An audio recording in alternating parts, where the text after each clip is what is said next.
this computer. See what happens. Okay, hi everyone. Welcome to Lunch and Learn. And today our wonderful guest is Lisa Ohata. And Lisa was born and raised in Toronto, as was I. She settled there with her husband, Michael Douglas, not the movie actor star. No. Okay, so let's just be clear about that. There are two daughters, and the daughters are in their 20s. No grandkids, but they do dog sit from time to time, which sounds like a lot of fun to me. Lisa is a trained and certified Health Plus transformation coach from the Health Coach Institute, and she's registered with the Health Coach Alliance. Welcome, Lisa. Yay, thank you for having me, Andrea. This is so much fun. You're- Little technical difficulties, I but know. here we are. It happens, but I have to ask you, do people ask you if you're actually married to Michael Douglas, the actor? All the time. All the time. And then it's like, are you Catherine? It's like, no, I'm not Catherine. I'm glad you said that because I was trying to remember who his wife actually is. Yeah. And I just get the feeling that if you were married to Michael Douglas, we probably wouldn't be having this conversation. You don't know. We just wouldn't be. So Lisa, I was telling everybody in the live earlier that was sort of working that I'm interviewing people who are in the health and wellness field who have been able to continue working during the pandemic. And so I thought maybe you could tell everybody what you do, what your services are, and just generally introduce yourself. Yeah, thank you so much. First of all, the pandemic, wow. It's forced all of us to just make a huge shift and change all around us.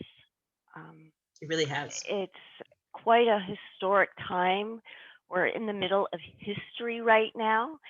And so it's really taking a toll on all of us, changing our lives. And with that, it's really made me also go deeper within and sort of really pull out. And I was asked the question, what do you want to come out of this pandemic? Mm-hmm. And I heard a business. So this is my launch during the middle of COVID, a Health Plus transformation business, coaching business. And the time really is now for wellness. That's what I've called my company name, is Now for Wellness, because I really believe it is a favorable time for us to pay attention. And the now is a great acronym: nutrition, oxygen, water. Oh, how awesome. I didn't even know that. Yeah. Oh, fabulous. Okay, great. Okay, continue. And so, when you are the expertise in the nutrition part with what you do and the products you sell, and you are an evidence of that clearly. So, but there's also understanding your unique body. There's like 100 for every person. There's a diet because we're all so unique, and then it's also how much we're eating and who are we being when we eat. Right. And that's the transformation part. That's really interesting because I think that because we're in this insane time of history, I think health in general is at the forefront of people's minds. So how great that you were able to recognize that and make the most of it, because not everybody has. You really haven't. So I'm glad that you did that. And so when you entered this field, what did you do before the pandemic? Did you had a wellness business before that, or did you not? I have been a part-time contract in the workplace wellness world. So okay. I went to school, back to school, and took the graduate program at Centennial College for the workplace wellness and health promotion program. My passion is health and well-being. I didn't know that this could be something like when I went back in the day. This didn't exist, and I was always researching and learning. And so I'm able to bring all those tools and modalities that I've learned to what it is today and help serve. Another passion is wellness in the schools. And currently I'm volunteering at the local school as we are working with the OFIA program for healthy schools, and we working that particular program, and we achieved gold status for that. So Oh, we definitely wellness in the schools, wellness for people, because we know what to do, but we're not doing it. And that's, very I true. struggle with that. I still struggle with that. So I still reach out for help and examine that as well. Well, nobody is ever going to be perfect, but and we just don't live in a perfect world, so it's not an achievable goal. But I really love that you're volunteering in the schools, because if you can start the mindset of a healthy life as early as possible, that really it makes it easier than someone who's 40 and trying to change themselves. If they've always been healthy, then there's probably nothing to change all that much, but it's much easier than trying to flip when you're middle aged. So what made you decide to enter this field? I just had a desire to help heal people. Mhm. And I recognize that is with healthy eating and active living. And it's just those little changes along the way that anyone can make actually. I mean, you talk about middle age and trying to flip, but it's just even looking at older folks Mhm. and then just starting to, even do some stretches or breathing exercises to calm themselves down because they are also stressed, even though they're like living a quieter life without Mhm. work and kids and all of that. So health is for everybody, and it's a continuum where we want to have a life of longevity and living well during Well, that whole period, right? You yeah, want because to I keep can think. your mobility, your function, and Mhm. all of those things. I mean, no one wants to live to be 100 if they have to lie in bed for 20 years. Like, nobody wants that. But if you can live to 100 and be active and well, how fantastic would that be? So, And active can also be with the mind, yes. right? Like you Mhm. can, it's that mindset, your outlook, your attitude. And that's where a lot of the transformation comes through. And that's where having someone to talk to and, be curious and look at your different options in order just to open up your world. Right, right. It is really important to Mhm. maintain a level of cognitive exercise, really. So tell us, you may have mentioned part of this already, but way back when you decided to start your education, what did you take in school, and remind me again what you did at Centennial. So Centennial, well, actually, the first program, well, let's even go back. Hmm. We all Way remember, back. what did you want? What do you want to be when you grow up? Hmm. Think about, what did you want to be when you grow up? Well, for me, I wanted to be a nurse. I said, I'm going to be a nurse. I want to help people. I want to Hmm. heal them. And then blood was involved, and I said, nah. I had a similar conversation, but it wasn't blood. Oh well, yes. There was all. I didn't even know about the other stuff then, Mine right? was But vomit. oh yeah, yeah. See, there's all this other stuff too. But as soon as blood, is like, ah, forget it. And then I wanted to. And then I thought, well, maybe a teacher, right?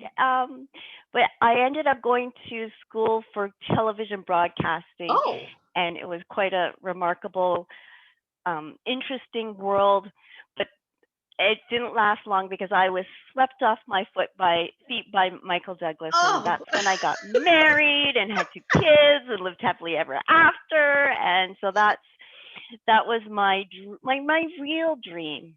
Mhm. Then after that dream was over, that's when I went back to school for the Workplace Wellness Health Promotion Program, and then realized that I really want to make change in people's individual health. And that's when I learned that it's the coaching. And there wasn't coaching back in the day. So this is been an evolution of um, a plan that I wasn't aware of. That's also really interesting because, I think a lot of people out there want to help others. And so, of course, they automatically go to doctor, nurse, teacher.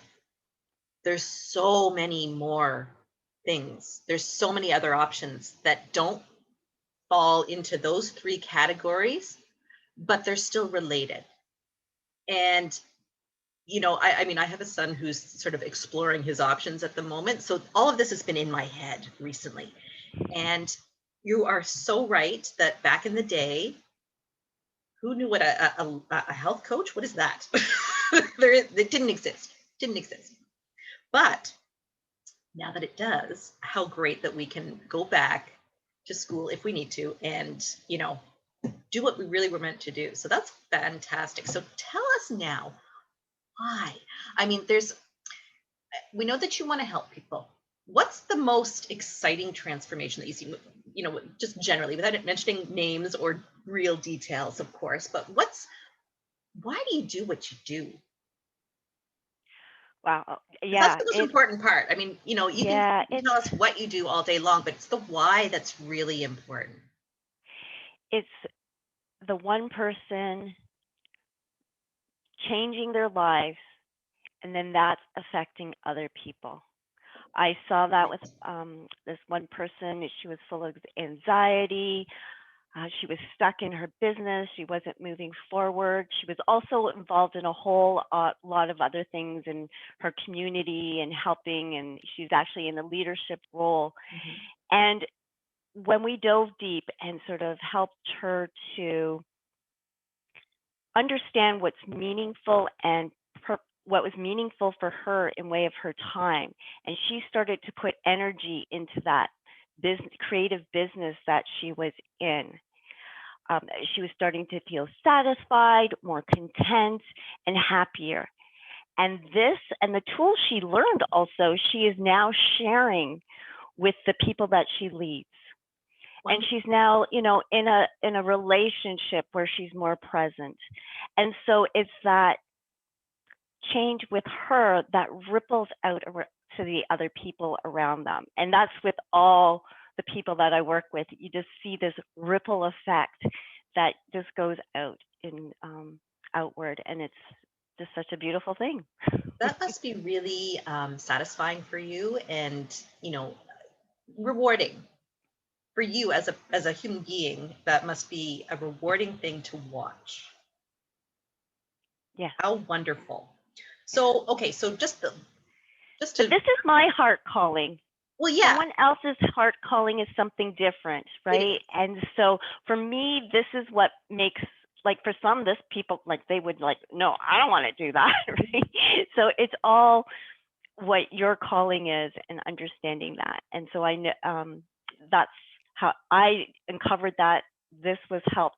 I was helped with a coach as well, Mhm. and continue to get the support and accountability so that I can continue to grow into what I'm meant to be. I'm glad you said that because it's he mentioned how boring this world would be if we all wanted to be health coach. Yeah. There'd be a lot of competition out there. It Yeah. would be a little insane. But yeah, everybody has their own thing. And, hopefully it's a good thing.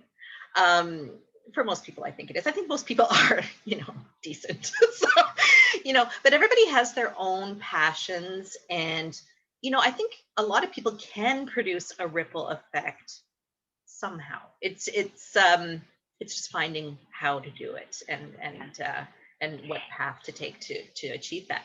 So just to wrap this up, part of why I wanted to do this interview series is because this pandemic is carrying on a lot longer than we all thought. I mean, we all thought it was going to be 2 weeks and then we'd be good to go, and it's not. But how has this affected your work and the change? Did you have to make changes? And if you did, what were they? Yeah, it's, to practice my own tools and just, let laugh, remember to laugh, remember to breathe, remember to stay active, remember to drink your water, remember what foods give me energy, and just be like to be my best self Mhm. in order to help others. Wonderful. And did you, before the pandemic, were you seeing people live, or was it? My I was in training, and actually, it's always been by phone. Oh, okay. I've always done coaching by phone Okay. through, over Well, the year. there's really, there are some advantages to that, because you don't have to travel anywhere. You don't have to sit in a waiting room for for who knows how long. So I think that that's really a great way to operate, and I'm really happy for you that you were able to put this together. It seems like, I don't know, and you can tell me if I'm analyzing this incorrectly, but it seems like your entire road was meant to be here in this pandemic, or not, but it seems like your entire life just sort of brought you to this point, and you're here, and how fantastic. Yes, I think we always have to look at, even when things around us are in Mhm. disarray or confusion, and ask ourselves, what's the positive intention of this? Yes, for sure, because And you will find the golden nugget. You will find right, something and in it's just there. about asking the universe, or whoever whoever is important to you, that you're looking for something, and it almost always will show up somehow. And keeping a positive mindset. I mean, here we are a year and a half later, and um I feel like we're kind of reaching the end, but who knows, right? We don't know. We don't know. So just keep carrying on, everybody. And if anybody needs Lisa's help, what we should do is, after I post this, we'll put your information in the comments, or I'll if you want, I can put it in the description of the post, It's very whatever you're easy. comfortable It's with. lisaohata.com. That's where you'll find me. LisaOhata.com, how fabulous. So easy. It's very easy. Okay, so that's great. So if anyone needs Lisa's assistance, please reach out. And if for some reason lisaohata.com doesn't work, you can reach out to me, and I can put you in touch with Lisa. Thank you so much for being my first guest on this series of interviews. I'm so happy and excited. I wish it had worked the way we wanted it to, but plan B is. I want to just congratulate you, and just for putting this out to the world as you affect many lives, Andrea. So Well, thank thank you you. so much, Yeah. Lisa. And I hope everybody has a fantastic day. And same to you, Lisa. Okay.